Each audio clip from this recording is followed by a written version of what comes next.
Nataraj ಗೌಡ್ರನ್ನ add ಮಾಡ್ತೀನಿ ಇದಕ್ಕೆ. ನಟರಾಜ್ ಗೌಡ್ರೆ, ದೇವಸ್ಥಾನದ ಟ್ರಸ್ಟ್ನಲ್ಲಾಗಿರುವಂಥ ತಪ್ಪಿಗೆ ಈಗ ಮೋದಿಯನ್ನ ಅಮಿತ್ ಶಾನನ್ನ ಯಾಕೆ ಹೇಳಕ್ ತರ್ತಾ ಇದ್ದೀರಿ? ಅದಕ್ಕೂ ಇದಕ್ಕೆ ಏನ್ ಸಂಬಂಧ?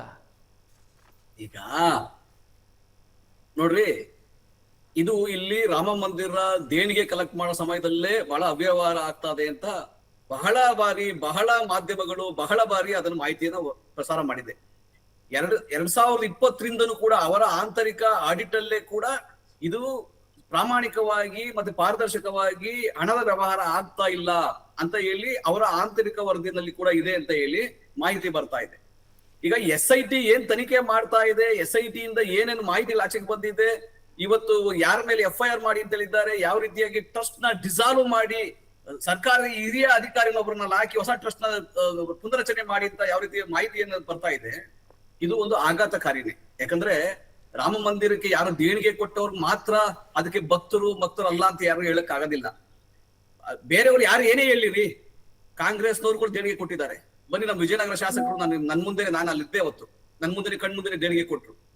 ಶಕ್ತಿ ಸಾಮರ್ಥ್ಯರು ಎಲ್ಲ ಕೊಟ್ಟಿದ್ದಾರೆ. ಆದ್ರೆ ನೀವು ಅದನ್ನ ಇದಕ್ಕೆ ಕಂಪೇರ್ ಮಾಡಬೇಡಿ. ಅಲ್ಲ ನಟರಾಜ್ ಗೌಡ್ರೆ, ನನ್ನ ಪ್ರಶ್ನೆ ಇರೋದು, ಈಗ ಅಲ್ಲಾಗಿರುವಂತ ಅಕ್ರಮದ ಬಗ್ಗೆ ಪ್ರಶ್ನೆ ಕೇಳಿದ್ದು ತಪ್ಪಲ್ಲ, ಕರೆಕ್ಟ್. ಬಟ್ ಅದಕ್ಕೆ ಮೋದಿಯನ್ನ, ಅಮಿತ್ ಶಾನನ್ನ, ಮೋಹನ್ ಭಾಗವತ್ ಅವರನ್ನ ಯಾಕೆ ಲಿಂಕ್ ಮಾಡ್ತಾ ಇದ್ದೀರಿ? ಅದಕ್ಕೆ ಏನ್ ಸಂಬಂಧ? ನೀವು ಅದಕ್ಕೆ ಪೊಲಿಟಿಕ್ಸ್ ಯಾಕೆ ತರ್ತಾ ಇದ್ದೀರಿ, ರಾಜಕಾರಣ ಯಾಕೆ ತರ್ತಾ ಇದ್ದೀರಿ ಅದಕ್ಕೆ? ಇಲ್ಲ, ಇದು ಪಾಲಿಟಿಕ್ಸ್, ಇದು ರಕ್ಷಿಸಕ್ಕೆ ಪಾಲಿಟಿಕ್ಸ್ ಅನ್ಕೊಳ್ಬೇಡಿ. ಯಾಕಂದ್ರೆ ಅಲ್ಲಿ ನೇರವಾಗಿ ಯಾರ ಪ್ರಭಾವ ಅಲ್ಲಿದೆ, ನೇರವಾಗಿ ಯಾರು ಅಲ್ಲಿ ಅದನ್ನ ಜಾಸ್ತಿ ಆಸಕ್ತಿ ತೆಗೆದುಕೊಂಡು ಯಾರಿಗೂ ಕರೆದಂಗೆ ನೇರವಾಗಿ ಗರ್ಭಗುಡಿಗೆ ಹೋಗಿ ಶಂಕುಸ್ಥಾಪನೆಯನ್ನ ಮಾಡಿದ್ರು, ಪ್ರಾಣ ಪ್ರತಿಷ್ಠಾಪನೆ ಮಾಡಿದ್ರು. ಇಂತಹ ದೊಡ್ಡ ಹಿಂದೂಗಳಿಗೆ ಭಾವನೆ ಧಕ್ಕೆ ಆಗುತ್ತೆ ಅಂತ ಬೇರೆಯವ್ರಿಗೆ ಅನಿಸ್ತಾ ಇಲ್ವಾ? RSS ಅವ್ರಿಗೆ ಅನಿಸ್ತಾ ಇಲ್ವಾ? ಬಿಜೆಪಿ ಅನಿಸ್ತಾ ಇಲ್ವಾ? ಈಗ ಸಂಜಯ್ ರಾವತ್ ಹೇಳಿದ ಭಾಷೆ ನಾನು ಹೇಳೋದು ಬೇಡ. ಗಜ್ನಿ ಮೊಹಮ್ಮದ್ ಲೂಟಿ ಮಾಡ್ದ, ಬಾಬರ್ ಲೂಟಿ ಮಾಡ್ತಾ ಅಂತ ಇವತ್ತು ನೀವೇ ಲೂಟಿ ಮಾಡ್ತಾ ಇದ್ದೀರಲ್ರಿ ಅಂತ ಅವ್ರು ಹೇಳ್ತಾ ಇದ್ದಾರೆ. ಆ ಭಾಷೆ ನನಗೆ ಬೇಕಾಗಿಲ್ಲ ಅದು. ಆದರೆ ನಾನು ಮೋದಿಯನ್ನ, ಅಮಿತ್ ಶಾನನ್ನ ಯಾಕೆ ಲಿಂಕ್ ಮಾಡ್ತಾ ಇದ್ದೀರಿ ಅಂತ ಕೇಳಿದೆ.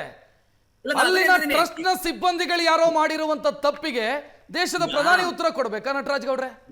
ಈಗ ನಾನೇನ್ ಪ್ರಧಾನಿ ಉತ್ತರ ಕೊಡ್ಲಿ ಅಂತ ಹೇಳಕ್ಕಾಗಲ್ಲ. ಅಲ್ಲಿ ತನಿಖೆ ಸರಿಯಾಗಿ ಈಗ ಯಾರೋ PIL ಹೋಗಿದಾರಂತೆ, CBI ಇಂದ ತನಿಖೆ ಮಾಡಿಸಿ ಅಂತ ಹೇಳಿ ಸುಪ್ರೀಂ ಕೋರ್ಟ್ ಹೋಗಿದಾರಂತೆ. ಅಲ್ಲಿ ತನಿಖೆ ಆಗಿ ಯಾರು ಅಲ್ಲಿ ಲೂಟಿ ಕೋರಿದ್ದಾರೆ ಅವ್ರ ಮೇಲೆ ಕ್ರಮ ಆಗಬೇಕು ಅನ್ನೋದು ಕೇಳ್ಬೋದಷ್ಟೇ. ಪ್ರಧಾನಮಂತ್ರಿಗಳು ಪ್ರತಿಕ್ರಿಯೆ ಕೊಟ್ಟರೆ ಪರವಾಗಿಲ್ಲ, ತಪ್ಪೇನಿಲ್ಲ. BK ಹರಿಪ್ರಸಾದ್ ಅವರು ಅಮಿತ್ ಶಾ ಅವರನ್ನ, ನರೇಂದ್ರ ಮೋದಿ ಅವರನ್ನ ಲಿಂಕ್ ಮಾಡಿದ್ರಿ ಇದಕ್ಕೆ. ಇಲ್ಲ ಕೇಳಿ, ನಾನು ಏನ್ ಹೇಳ್ತಾ ಇದೀನಿ ಅಂದ್ರೆ, ಯಾಕೆ ಲಿಂಕ್ ಮಾಡ್ತಾ ಇದ್ರಿ ಅಂತ ಅರ್ಥ ಆಗ್ತಿಲ್ಲ ನನಗೆ. ರಕ್ಷಾ ಶೆಟ್ರೆ, ಅಲ್ಲೇ ಲಿಂಕ್ ಮಾಡಿ ಅಮಿತ್ ಶಾ ಅಲ್ಲಿಗೇನೋ ನರೇಂದ್ರ ಮೋದಿ ಅಂತ ತಗೊಂಡಿದ್ದಾರೆ ಅಂತಲ್ಲ, ಅವರ ಪ್ರಭಾವ ಅದ್ರ ಮೇಲಿದೆ. ಇಂತಹ ಗಂಭೀರವಾದ ವಿಷಯ ಬಂದಾಗ ಅವರು ಪ್ರತಿಕ್ರಿಯೆ ಕೊಟ್ಟು ಸೂಕ್ತ ಕ್ರಮ ಆಗುತ್ತೆ ಅಂತ ಹೇಳಿದ್ರೆ ತಪ್ಪೇನಿಲ್ಲ. ಅವಳಿಗೇನು ಅವ್ರನ್ನ ಎಫೆಕ್ಟ್ ಮಾಡೋದ್ರೆ ತಪ್ಪಿಲ್ಲ, ಗೃಹ ಸಚಿವರನ್ನ ಪ್ರಧಾನಮಂತ್ರಿ ಕೇಳಿದ್ರೆ. ಆದರೆ ಅವ್ರು ಮಾಡ್ದಲೇ ಇದ್ರು ಕೂಡ ಅಲ್ಲಿ ಏನ್ ಯಾವ ರೀತಿ ಆಗಿದೆ, ಒಂದು ಹಣವನ್ನ ಎಣಿಕೆ ಮಾಡೋದ್ರೊಳಗೆ ಯಾವ ರೀತಿಯಾಗಿ CCTV ದೃಶ್ಯಾವಳಿಗಳನ್ನ ಹಾಳು ಮಾಡಿ ಅಥವಾ ದಿವಸ ಮರೆ ಮಾಡಿ ಯಾವ ರೀತಿ ಲೂಟಿ ಮಾಡಿದ್ದಾರೆ ಅಂತ ಮಾಹಿತಿ ಬರ್ತಾ ಇದೆ. ಯಾವ ರೀತಿ ಬೆಳ್ಳಿಯ ಇಟ್ಟಿಗೆಗಳು, ಯಾರು 60 kg ಇಟ್ಟಿಗೆ ಕೊಟ್ಟಿದ್ರು ಪೂಜೆಗೆ, ಭೂಮಿ ಪೂಜೆ ಕೊಟ್ಟಿದ್ರು, ಅದು ನಾಪತ್ತೆ, ಅದು ದಾಖಲಾತಿನಲ್ಲೇ ಇಲ್ಲ. 200 kg ಬೆಳ್ಳಿ ಇಟ್ಟಿಗೆಗಳನ್ನ ಯಾರು ಕೊಟ್ಟಿದ್ರು, ಸಿಂಧಿ ಸಮಾಜದವರು, ಅದು ದಾಖಲಾತಿ ಇಲ್ಲ ಅಂತ ಹೇಳಿ ಅವರೇ ಸಿರಿನೇ ಕೊಟ್ಟಿಲ್ಲ ನಮಗೆ ಅಂತ ಹೇಳಿ ಮಾಹಿತಿ ಕೊಡ್ತಾ ಇದ್ದಾರೆ. 3,500 ಕೋಟಿ ರೂಪಾಯಿ ದೇಣಿಗೆ ಬಂದಿರತಕ್ಕಂಥದ್ದು ಸ್ಪಷ್ಟವಾದಂತಹ ಆಡಿಟಿಂಗ್ ಆಗ್ತಾ ಇಲ್ಲ ಅಂತ ಹೇಳಿ ಮಾಹಿತಿ ಬರ್ತಾ ಇದೆ. ಯಾರು ನೀವೇ ಹೇಳಿದ್ರಿ, ಈಗ ಯಾರೋ 20,000 ರೂಪಾಯಿ ಸಂಬಳ ತಗೊಳ್ಳೋನು 1.5 ಕೋಟಿ ರೂಪಾಯಿ ಆಸ್ತಿ ಪರ್ಚೇಸ್ ಮಾಡ್ದ, 2 ಕೋಟಿ ರೂಪಾಯಿ ಇರ್ತಕ್ಕಂತಹ ನನ್ನ ಪ್ರಶ್ನೆ ನಟರಾಜ್ ಗೌಡ್ರೆ ಕರೆಕ್ಟ್, ನಿಮ್ದೆಲ್ಲ ನಿಮ್ ಕ್ವಶನ್ಸ್ ಕರೆಕ್ಟ್ ಇದೆ. ಕೇಳಿ, ನಮ್ಗೆ ಒಂದ್ ನಿಮಿಷ. ಬಟ್ ನೀವು ಅದರಲ್ಲಿ ನರೇಂದ್ರ ಮೋದಿಯನ್ನು, ಮೋಹನ್ ಭಾಗವತ್ ಅವರನ್ನು, ಅಮಿತ್ ಶಾ ಅವರನ್ನು, ಕೇಂದ್ರ ಸರ್ಕಾರವನ್ನು ಯಾಕೆ ಅದರಲ್ಲಿ ಇನ್ವಾಲ್ವ್ ಮಾಡ್ತಾ ಇದ್ದೀರಿ ಅಂತ ನನಗೆ ಉತ್ತರ ಸಿಗ್ತಿಲ್ಲ ಅಂತ. ಈಗ ನಾನು ಇಷ್ಟೇ ಸಿಂಪಲ್ ಆಗಿ ಹೇಳ್ತೀನಿ. ಯಾಕಂದ್ರೆ ಇದು ಕೇವಲ ಭಾರತ ಅಲ್ಲ, ಇಡೀ ಅಂತಾರಾಷ್ಟ್ರೀಯ ಮಟ್ಟದಲ್ಲಿ ಅಯೋಧ್ಯೆ ಅನ್ನೋದು ಒಂದು ಪುಣ್ಯ ಕ್ಷೇತ್ರ ಆಗುತ್ತೆ, ಪ್ರವಾಸಿ ಕ್ಷೇತ್ರ ಆಗುತ್ತೆ. ಅಂತಹ ಸಮಯದಲ್ಲಿ ಯಾಕಂದ್ರೆ ಮಂದಿರ ಕಟ್ಟಿ ಕೆಲವು ವರ್ಷಗಳಲ್ಲಿ, ಕಪಲ್ ಆಫ್ ವರ್ಷಗಳಲ್ಲಿ ಈ ತರ ಒಂದು ಕೆಟ್ಟ ಹೆಸರು ಬರೋದಾದ್ರೆ ಅಲ್ಲಿ ಲೂಟಿಕೋರರಿದ್ದಾರೆ. ಜನಗಳ ಕಷ್ಟ ದುಡ್ಡನ್ನ, ಬೆವರಿನ ದುಡ್ಡನ್ನ, ಏನೋ ಒಂದು ನಂಬಿಕೆಯ ದುಡ್ಡನ್ನ ಧರ್ಮ ಕ್ಷೇತ್ರಗಳಲ್ಲಿ ಏನೋ ಒಂದು ಒಳ್ಳೆ ಕೆಲಸ ಮಾಡಕ್ ಆಗ್ತಾರೆ ಅಂದ್ರೆ ಇವ್ರು ಲೂಟಿ ಮಾಡಿದ್ರೆ ಅದ್ರ ಮೇಲೆ ಪ್ರತಿಕ್ರಿಯೆ ಕೊಡೋ ತಪ್ಪೇನಾಗಲ್ಲ. ಮೋಹನ್ ಭಾಗವತ್ ಅವರು ಕೂಡ ಅಲ್ಲಿ ಬಹಳ ಆಸಕ್ತಿ ಇದೆಯಲ್ವಾ, ನರೇಂದ್ರ ಮೋದಿ ಅವರು ಅದ್ರ ಬಗ್ಗೆ ಬಹಳ ಆಸಕ್ತಿ ಇದೆಯಲ್ವಾ. ಆಸಕ್ತಿ ಇರ್ಬೇಕಾದ್ರೆ ಇದನ್ನ ಈ ಟ್ರಸ್ಟ್ ನ ಡಿಸಾಲ್ವ್ ಮಾಡಿ ಬೇರೆ ಹೊಸದ ಏನು ಸರ್ಕಾರವೇ ನಿಯಂತ್ರಣ ಮಾಡುವಂತ ಟ್ರಸ್ಟ್ ಅನ್ನ ಹಾಕ್ತಿವಿ ಅಂತ ಹೇಳಕ್ ಏನ್ ತಪ್ಪಿದೆ? ಮಾಡ್ಬೇಕಲ್ವಾ ಅದು. ಇದು ಚರ್ಚೆ ಆಗಿ ತುಂಬಾ ಬೃಹತ್ ಮಟ್ಟದಲ್ಲಿ ಕೆಟ್ಟ ಹೆಸರು ಬರಕ್ ಮುಂಚೆ ಇದನ್ನ ತಡೆಯುವಂತದ್ದು ಅಗತ್ಯ ಇದೆಯಲ್ವಾ ರಕ್ಷಿಟ್ರೆ? ಈಗ ಅವ್ರು ಮಾಡ್ಬೇಕು. ಈಗ ಟ್ರಸ್ಟ್ ನಲ್ಲಿ ಆಗಿರುವಂತ, ರಾಮ ಮಂದಿರ ಟ್ರಸ್ಟ್ ನಲ್ಲಿ ಆಗಿರುವಂತ ಅಕ್ರಮಕ್ಕೆ, ಅವ್ಯವಹಾರಕ್ಕೆ ಕೇಂದ್ರ ಸರ್ಕಾರ, ನರೇಂದ್ರ ಮೋದಿ, ಅಮಿತ್ ಶಾ ಅವರು ಕಾರಣ ಅಂತಾದ್ರೆ ವಾಲ್ಮೀಕಿ ನಿಗಮದಲ್ಲಾಗಿದ್ದಕ್ಕೆ ಸಿದ್ದರಾಮಯ್ಯ ಅವರು ಕಾರಣ ಆಗ್ತಾರಾ ನಟರಾಜ್ ಗೌಡ್ರೆ? ಈಗ ಮೂಡಾದಲ್ಲಾಗಿದ್ದಾಗ ಅಧಿಕಾರಿಗಳನ್ನ ಜವಾಬ್ದಾರಿ ಮಾಡಿದ್ರಿ, ಅದಕ್ಕೆ ಸಿದ್ದರಾಮಯ್ಯ ಕಾರಣ ಅಲ್ಲ? ಈಗ ನಾನು ಒಂದ್ ಮಾತು ಹೇಳ್ತೀನಿ. ಈಗ ವಾಲ್ಮೀಕಿ ನಿಗಮದಲ್ಲಾಗಿದ್ದಲ್ಲಿ ಯಾವ ಕ್ರಮ ತಗೊಂಡ್ರು, ಯಾವ ರೀತಿ ಹಣ ವಸೂಲು ಮಾಡಿದ್ರು, ಯಾವ ರೀತಿ ಆಯ್ತು ಅಂತ ನಾವು ನಿಮ್ ಚರ್ಚೆ ಮಾಡಿದೀವಿ ಆಲ್ರೆಡಿ. ಇಲ್ಲಿ ಆ ಟ್ರಸ್ಟಿಗಳನ್ನ ಯಾರು ನೇಮಕ ಮಾಡಿದ್ರು, ಟ್ರಸ್ಟಿಗಳನ್ನ ಯಾರು ಸಜೆಸ್ಟ್ ಮಾಡಿದ್ರು, ಪ್ರಮುಖ ಟ್ರಸ್ಟಿ ಬಿಟ್ಬಿಡಿ ಆಯ್ತಾ, ಪ್ರಮುಖ ಟ್ರಸ್ಟಿ ಬಿಟ್ಟು ಬೇರೆ ಟ್ರಸ್ಟಿಗಳನ್ನ ಯಾರು ಹಾಕಿದ್ರು? ಮೋಹನ್ ಭಾಗವತ್ ಅವರ ಪಾತ್ರ ಇಲ್ವಾ ಟ್ರಸ್ಟಿಗಳ ನೇಮಕದಲ್ಲಿ? ನರೇಂದ್ರ ಮೋದಿ ಅವರ ಪಾತ್ರ ಇಲ್ವಾ ಟ್ರಸ್ಟಿಗಳ ನೇಮಕದಲ್ಲಿ? ಆ ಟ್ರಸ್ಟ್ ಫಾರ್ಮೇಶನ್ ಆಗ್ಬೇಕಾದಾಗ, ದೇಣಿಗೆ ಸಂಗ್ರಹ ಮಾಡ್ಬೇಕಾದಾಗ 3,500 ಕೋಟಿ ರೂಪಾಯಿ ಸಂಗ್ರಹ ಮಾಡಿ ಅದನ್ನ ಹೊಣೆಗಾರಿಕೆ ಇಲ್ಲ, ನಾನು ಅದೊಂದು ತುಟುಪಿಟ್ಟು ಕಣ್ಣಲ್ಲ, ನಾನು ಬಿಜೆಪಿ ಅವ್ರು ಚರ್ಚೆಗೆ ಬರೋದಿಲ್ಲ, ನಾವು ಪಲಾಯನ ಮಾಡ್ತೀವಿ ಅಂದ್ರೆ ಏನ್ರಿ ಅರ್ಥ ಇದಕ್ಕೆ? ನನ್ಗೇನು ವೈಯಕ್ತಿಕವಾಗಿ ನಮ್ಗೇನ್ ಆಗ್ಬೇಕಾದಂತದ್ದು ಆತರ ಏನಿಲ್ಲ. ನಮ್ಗೆ ಯಾರು ಅವರು ಲೂಟಿ ಮಾಡಿದವ್ರ ಜೈಲ್ಗೆ ಹಾಕ್ತಾರೆ, ಅದ್ ಬೇರೆ ವಿಷಯ. ಆದ್ರೆ ಒಂದು ಭಾವನೆಗಳಿಗೆ, ಒಂದು ಅಲ್ಲಿನ ಪುಣ್ಯ ಕ್ಷೇತ್ರದಲ್ಲಿ ಒಂದು ಈ ತರ ಕೆಟ್ಟದ ಅವ್ಯವಹಾರ ಇದ್ದಾಗ ಕ್ರಮ ತಗೊಳ್ಳೋದು ಮತ್ತೆ ಪ್ರತಿಕ್ರಿಯೆ ನಾವೇನ್ ಮಾಡಕ್ಕಾಗಲ್ಲ. ನಟರಾಜ್ ಗೌಡ್ರ ಒಂದು ಪ್ರಶ್ನೆ ಇದೆ ತಮ್ಗೆ, ಹೇಳಿ ಕೇಳ್ಬೋದಾ ಸರ್? ಸರ್, ಈಗ ರಾಮ ಭಕ್ತರ ಭಾವನೆಗಳ ಬಗ್ಗೆ ಇಷ್ಟೊಂದೆಲ್ಲ ತಾವು ಹೇಳ್ತಾ ಇದ್ದೀರಿ, ಯಾಕೆ ರಾಮನ ಅಸ್ಮಿತೆಯನ್ನ ಪ್ರಶ್ನೆ ಮಾಡಿ ತಾವು ಸುಪ್ರೀಂ ಕೋರ್ಟ್ಗೆ ಅಫಿಡವಿಟ್ ಅನ್ನು ಕೊಟ್ಟಿದ್ರಿ ಕಾಂಗ್ರೆಸ್ನವರು? ಸಂಬಂಧ ಇದೆ ಸರ್. ರಾಮ ಭಕ್ತರ ಬಗ್ಗೆ ಅಷ್ಟೊಂದು ಕಾಳಜಿ ಇದೆಯಲ್ಲ ಇವರಿಗೆ, ರಾಮನ ಬಗ್ಗೆ ಅಷ್ಟೊಂದು ಕಾಳಜಿ ಇದೆಯಲ್ಲ, ಸುಪ್ರೀಂ ಕೋರ್ಟ್ ನಲ್ಲಿ ಅದರ ತೀರ್ಪು ಬಂದಾಗಲೂ ಸಹ ಅದನ್ನು ಸ್ವಾಗತ ಮಾಡುವಂತದ್ದಾಗ್ಲಿಲ್ಲ ಇವರಿಗೆ, ಆ ಒಂದು ಲೋಕಾರ್ಪಣೆ ಬರುವಂತದ್ದಾಗ್ಲಿಲ್ಲ ಇವರಿಗೆ. ಆವಾಗಿಲ್ಲದಂತ ಪ್ರೀತಿ ರಾಮನ ಮೇಲೆ ಹೀಗೆ ಕುಕ್ಕೊಂಡು ಇವ್ರಿಗೆ. ಅಂದ್ರೆ ಇವ್ರ ಉದ್ದೇಶ ಏನಂತಂದ್ರೆ ಇದ್ರೊಳಗೆ ರಾಜಕಾರಣ ಮಾಡುವಂತದ್ದು, ಇವ್ರಿಗೆ ಬೇಕಾಗಿರುವಂತದ್ದು ಅಲ್ಲಿ ರಾಮನ ಬಗ್ಗೆ ಯಾವುದೇ ರೀತಿಯಾದಂಥದ್ದು ಆ ರೀತಿ ಅಪವಾದಗಳು ಬರಬಾರ್ದು ಅನ್ನುವಂಥದಕ್ಕಿಂತ ಜಾಸ್ತಿಯಾಗಿ ಇವತ್ತು ಮೋದಿನೋ ಮತ್ತೊಬ್ಬರನ್ನೋ ಹೊಣೆಗಾರನಾಗಿ ಮಾಡಿ ಅದರಲ್ಲಿ ರಾಜಕೀಯ ಮಾಡ್ಕೊಳ್ಳುವಂಥ ಪ್ರಯತ್ನ ಮಾಡ್ತಾ ಇದ್ದಾರೆ. ಈ ಹಿನ್ನೆಲೆಯಲ್ಲಿ ನಾವು ಇದನ್ನ ಹೇಳ್ತಾ ಇದ್ದೀವಿ. ನಿಮಗೆ ಆವಾಗಿದ್ದಂಥ ಪದ್ಧತಿ ಅಕಸ್ಮಾತ್ ಇದ್ರೆ ಇವತ್ತು ನಿಮ್ಗೆ ಮಾತಾಡೋದಕ್ಕೆ ಅಧಿಕಾರ ಸಿಗ್ತಾ ಇತ್ತು, ಇವಾಗ ನಿಮ್ಗೊಂದು ಗೌರವ ಸಿಗ್ತಾ ಇತ್ತು. ನಿಮ್ಮ ಮಾತಿನ ನಟರಾಜ್ ಗೌಡ್ರೆ, ವಿನಾಕಾರಣ ಪೊಲಿಟಿಸೈಸ್ ಮಾಡ್ತಾ ಇದ್ದೀರಿ, ರಾಜಕೀಯವನ್ನ ಬೆರೆಸ್ತಾ ಇದ್ದೀರಿ ಇದರಲ್ಲಿ ಅಂತ. ಈಗ ರಕ್ಷಟ್ರೆ ಇವಾಗ ಯಾವ ರಾಜಕೀಯನೂ ಬೆರಿಬಾರ್ದು, ಯಾವ್ದು ಇಲ್ಲ. ಶ್ರೀರಾಮನ ಗುತ್ತಿಗೆ ತಗೊಂಡಿದ್ದು RSS ಅಲ್ಲ, ಮೂಲಭೂತವಾದಿಗಳು ಅಲ್ಲವಾ, ಅಥವಾ ಬಿಜೆಪಿನೂ ಅಲ್ಲ. ಶ್ರೀರಾಮ ಎಲ್ಲಾ ಇಡೀ ಪ್ರಪಂಚದ ಎಲ್ಲಾ ಮನುಷ್ಯರಿಗೂ ಕೂಡ ಆದರ್ಶಪ್ರಾಯವಾದ ಶ್ರೀರಾಮ. ನಾನು ಅಯೋಧ್ಯೆಗೆ ದೇಣಿಗೆ ಕೊಟ್ಟಿಲ್ಲ ಅಂದ್ರೆ, ನಾನು ಅಯೋಧ್ಯೆ ವಿಷಯ ಮಾತಾಡಲ್ಲ ಅಂದ್ರೆ, ನಮ್ಮ ಊರಿನಲ್ಲಿ ಇರ್ತಕ್ಕಂಥ ಮಾಗ್ಲಿರ್ತಕ್ಕಂಥ ಶ್ರೀರಾಮ ಯಾರು? ಮಾಗ್ಲಿರ್ತಕ್ಕಂಥ ಶ್ರೀರಾಮ ನನ್ಗೆ ರಾಮ ಅಲ್ವಾ? ನಾನು ಬರ್ತ ಅವ್ನಿಗೆ ಪೂಜೆ ಮಾಡ್ತಾ ಇಲ್ವಾ? ನೋಡ್ರಿ, ಇದನ್ನ ನೀವೇನಾದ್ರು ಈ ತರ ಪ್ರಪಗಂಡ ಮಾಡಕ್ ಹೋದ್ರೆ, ಬಿಜೆಪಿ ಮತ್ತೆ ಕಾಂಗ್ರೆಸ್ ಅಥವಾ ಹಿಂದೂ ವಿರೋಧಿ ಈ ತರ ಪ್ರಪಗಂಡ ಮಾಡಕ್ ಹೋದ್ರೆ ನೀವು ಒಳ್ಳೆ ಬೆಳವಣಿಗೆ ಅಲ್ಲ ಅದು. ನೀವೇ ಹಿಂದೂಗಳಲ್ಲಿ ಡಿವೈಡ್ ಮಾಡ್ತಾ ಇದ್ರಿ. ಯಾಕಂದ್ರೆ ಬೈ ಬರ್ತ್ ನಾನು ಕೂಡ ರಾಮನ ಆಚರಣೆ ಮಾಡ್ತಾನೆ. ಹಳ್ಳಿಲಿದೆ ರಾಮ ದೇವಸ್ಥಾನ ಇದೆ, ಆಂಜನೇಯ ದೇವಸ್ಥಾನ ಇದೆ ನಮ್ಮಲ್ಲಿ. ಅದು ಇವತ್ತಿನ ಆಗಿರೋದಲ್ಲ, 100 ವರ್ಷಗಳಿಂದ ಇದೆ. ಈಗ ಮೊನ್ನೆ ಕಟ್ಟೋರಲ್ಲ, ಬಿಜೆಪಿ ಬಂದು ಕಟ್ಟಿದ್ದಲ್ಲ. ಆದ್ರೆ ಒಂದು ಗೊತ್ತಾ, ಶ್ರದ್ಧೆ ಭಕ್ತಿ ಅನ್ನೋದು ಕೇವಲ ಅಯೋಧ್ಯೆಯಲ್ಲಿ ಮಾತ್ರ ಇದೆ ಅಂತ ಹೇಳಕ್ ಹೋಗ್ಬೇಡಿ ನೀವು. ಒಂದು. ಎರಡನೇದು, ಅವ್ಯವಹಾರ ಆಗ್ತಾ ಇರ್ಬೇಕಾದ್ರೆ, ಕೆಟ್ಟ ಹೆಸರು ಬರ್ಬೇಕಾದ್ರೆ, ಹಿಂದೂ ಧರ್ಮ, ಹಿಂದೂ ಆಚರಣೆ, ಆಮೇಲೆ ಭಕ್ತರ ಆಸ್ತಿಗೆ ಧಕ್ಕೆ ಬರ್ತಾ ಇದ್ದಾಗ ಅದನ್ನ ನೀವು ಸಮಜಾಯಿಸಿಕೊಳ್ಳೋದ್ರ ಬದಲಾಗಿ ಕಠಿಣವಾಗಿ ಖಂಡಿಸಿ ಅದನ್ನ ರಿಯಾಲಿಟಿನಲ್ಲಿ ಬದುಕಿ. ನೀವು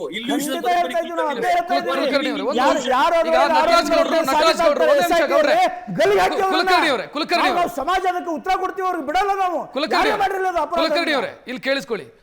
ನಟರಾಜ್ ಗೌಡ್ರು ಒಂದು ಪ್ರಶ್ನೆ ರೈಸ್ ಮಾಡಿದ್ರು, ಅದನ್ನ ನಾನು ಇನ್ನೊಂದಿಷ್ಟು ಮಾಹಿತಿಯ ಜೊತೆಗೆ ಅದನ್ನು ನಿಮ್ಮ ಮುಂದೆ ಇಡ್ತಾ ಇದ್ದೀನಿ.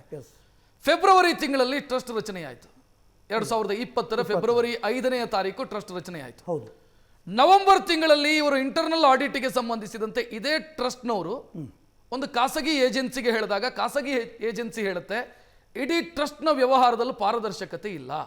ನವೆಂಬರ್ 2020ರಲ್ಲಿ ಇಡೀ ಟ್ರಸ್ಟ್ನ ವ್ಯವಹಾರದಲ್ಲಿ ಪಾರದರ್ಶಕತೆ ಇಲ್ಲ. ದೇಣಿಗೆ ಸಂಗ್ರಹದಿಂದ ಕಾಣಿಕೆ ಸಂಗ್ರಹದವರೆಗೆ ಯಾವುದರಲ್ಲೂ ಪಾರದರ್ಶಕತೆ ಇಲ್ಲ. 2020 ನವೆಂಬರ್ನಲ್ಲಿ.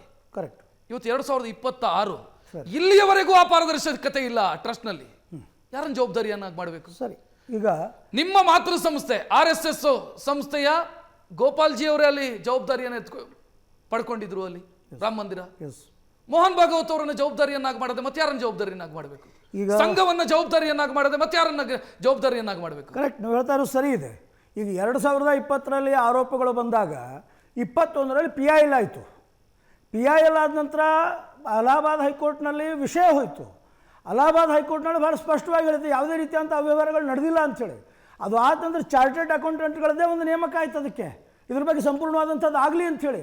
ಅದ್ರ ರಿಪೋರ್ಟ್ ಬಂತು, ಅದರಲ್ಲೂ ಸಹ ಯಾವುದೂ ಇಲ್ಲ ಅಂತ ಹೇಳ್ತು. ಸೊ ಹಾಗಾದರೆ 20ರಲ್ಲಿ ಮಾಡಿದಂಥ ಆರೋಪಕ್ಕೆ 21ಕ್ಕೆ ಉತ್ತರ ಸಿಕ್ಕಾಗಿದೆ.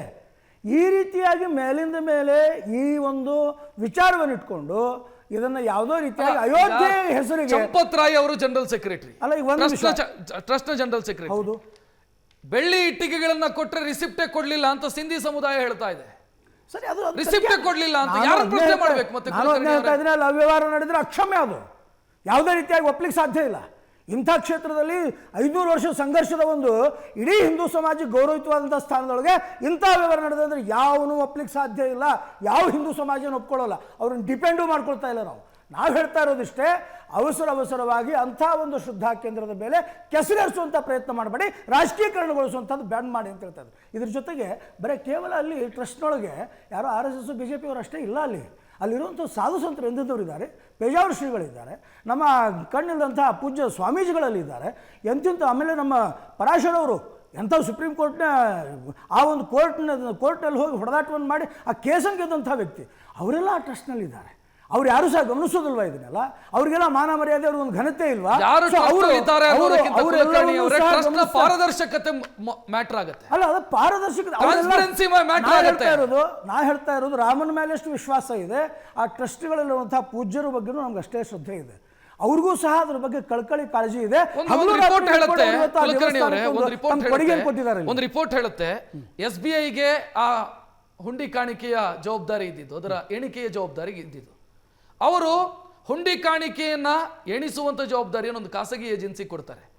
ಖಾಸಗಿ ಏಜೆನ್ಸಿಯ ರಿಕ್ರೂಟ್ಮೆಂಟ್ ಯಾರನ್ನ ಮಾಡ್ಕೊಳ್ಬೇಕು ಅಂತ ಟ್ರಸ್ಟ್ನ ಸದಸ್ಯರು ಇನ್ಫ್ಲುಯೆನ್ಸ್ ಮಾಡ್ತಾರೆ. ಇಂಥವರನ್ನು ತೆಗೆದುಕೊಳ್ಳಿ, ನಮ್ಮ ಹುಡುಗರನ್ನು ತೆಗೆದುಕೊಳ್ಳಿ ಎಣಿಕೆ ಕಾರ್ಯಕ್ಕೆ ಅಂತ. ಸರಿ, ಸೊ ಟ್ರಸ್ಟ್ ಅನ್ನು ನಾವು ಅನುಮಾನದಿಂದ ದೃಷ್ಟಿಯಿಂದ ನೋಡಬೇಕೋ ಬೇಡವಾ? ನೀವು ಹೇಳ್ತೀರಿ ಸಾಧುಗಳಿದ್ದಾರೆ, ಸಂತರಿದ್ದಾರೆ, ಅವರನ್ನ ಅನುಮಾನದಲ್ಲಿ ನೋಡಬೇಡಿ, ಅವರು ರಾಮನಷ್ಟೇ ಪರಮ ಪವಿತ್ರರು ಅಂತ ಹೇಳ್ತೀರಿ. ಹೆಂಗ್ ಒಪ್ಕೊಳ್ಳೋದಕ್ಕೆ ಸಾಧ್ಯ? CBI ಏನಾದರೂ ಕೊಡಿ, ಅದಕ್ಕಿಂತ ಯಾವುದಾದ್ರು ಜಾಸ್ತಿ ಇದ್ರೆ ಅದನ್ನೂ ಕೊಡಿ. ನಮ್ಗೆ ಯಾವುದೇ ರೀತಿಯಾಗಿ ತನಿಖೆಗೆ ವಿರೋಧ ಇಲ್ಲ, ಯಾವುದೇ ರೀತಿಯಾಗಿ ಆ ತನಿಖೆಗಳ ಬಗ್ಗೆ ನಮಗೆ ಅಪಸ್ವರ ಇಲ್ಲ. ಒಳ್ಳೆಯದೊಂದು ಸ್ವಾಗತಾರ್ಹ ಆಗಲೇಬೇಕು. ಯಾಕಂದರೆ ಅಲ್ಲಿ ಯಾವುದೋ ಒಂದು ರಸ್ತೆ ಮೇಲಿದ್ದಂಥ ಚಿಂದಿಯ ಅಂತವ್ರು 10 ರೂಪಾಯಿ ಸೇರಿಸಿ ರಾಮ ಮಂದಿರಕ್ಕೆ ಕೊಟ್ಟಿದ್ದಾರೆ. ಹೀಗಾಗಿ ಯಾರ ಭಾವನೆಗಳಿಗೂ ಧಕ್ಕೆ ಆಗಲಿಕ್ಕೆ ಅವಕಾಶನೇ ಆಗಬಾರ್ದು. ಇದು ಈ ಒಂದು ಪರಂಪರೆ, ಈ ಒಂದು ಪರಿಸ್ಥಿತಿ ಇನ್ನು ಮುಂದೆ ಎಲ್ಲೂ ಸಹ ನಡಿಬಾರ್ದು. ಅದು ರಾಮ ಮಂದಿರದ ವಿಷಯದಲ್ಲಿರ್ಬೋದು, ಅಥವಾ ಅದು ವಕ್ಫ್ ಬೋರ್ಡಿನ ವಿಷಯದಲ್ಲಿರ್ಬೋದು, ಯಾವುದೇ ಚರ್ಚ್ಗಳ ಅನಧಿಕೃತವಾಗಿ ಮಾಡ್ತಾ ಇರುವಂಥದ್ದಿರ್ಬೋದು. ಹೀಗೆ ಇಡೀ ದೇಶದೊಳಗೆ ಯಾರೂ ಒಂದು ಶ್ರದ್ಧಾ ಭಕ್ತಿಯಿಂದ ನಡೆದುಕೊಳ್ಳುವಂಥ ಧಾರ್ಮಿಕ ಕ್ಷೇತ್ರಗಳಿದ್ದಾವೆ, ಧಾರ್ಮಿಕ ವ್ಯವಸ್ಥೆಗಳಿದ್ದಾವೆ, ಅಲ್ಲಿ ಈ ರೀತಿಯಾದಂಥದ್ದು ನಡಿಲೇಬಾರ್ದು ಅನ್ನೋಂಥದ್ದು ನಮ್ಮದು ಆಗ್ರಹ ಇದೆ.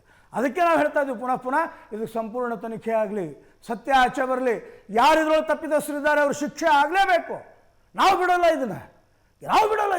ಯಾಕಂದ್ರೆ ನಮ್ಮದು ಬೆವರ ಇದೆ, ರಕ್ತ ಇದೆ. ಅಲ್ಲಿ ನಾವು ಜೈಲಿಗೆ ಹೋಗಿದ್ದೀವಿ, ಹೊಡೆತ ತಿಂದಿದ್ದೀವಿ, ಸಾಕಷ್ಟು ನಾವು ಅಲ್ಲಿ ನೋವನ್ನು ಅನುಭವಿಸಿದ್ದೀವಿ.